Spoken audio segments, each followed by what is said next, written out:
ہم اہل بیت کے در کے بھی غلام ہیں اور صحابہ کرام سے بھی محبت کرتے ہیں، کیونکہ ہمارے عقائد حقیقت کی بنیاد پر ہیں، صرف عقیدت کی بنیاد پر نہیں ہے۔ بعض لوگ اہل بیت سے محبت کا دعویٰ کرتے ہیں لیکن ساتھ ہی ساتھ صحابہ کرام پر طعن کرتے ہیں، ان کے بارے میں زبان درازیاں کرتے ہیں اور ان پر سب و شتم کرتے ہیں۔ اور بعض لوگ صحابہ کرام سے محبت کا دعویٰ کرتے ہیں لیکن ان کے دلوں میں اہل بیت کے بارے میں بغض ہوتا ہے، حسد ہوتا ہے۔ ہم نے اہل بیت سے بھی محبت کرنی ہے اور صحابہ کرام کا بھی ادب کرنا ہے، ان کی تعظیم کرنی ہے، کیونکہ اللہ رب العزت نے صحابہ کرام کی دو قسمیں فرمائی۔ ایک قسم وہ صحابہ کرام جنہوں نے فتح مکہ سے پہلے اللہ کی راہ میں مال خرچ کیا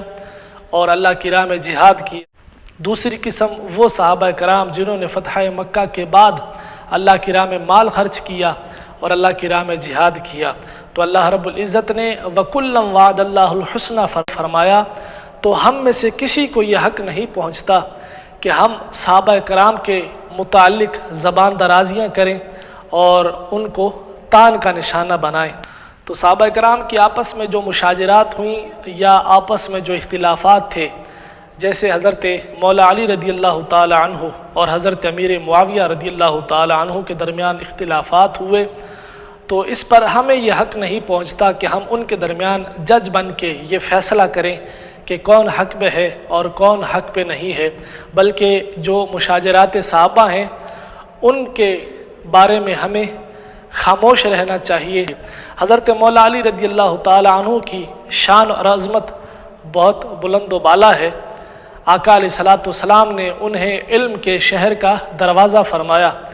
اور انہیں اپنا بھائی فرمایا، اور حضرت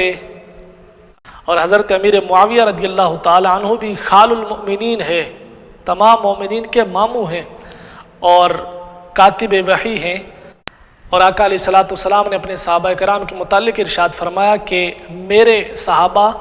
آسمان ہدایت کے ستارے ہیں، تم ان میں سے جس کی بھی پیروی کرو گے تو ہدایت پالو گے۔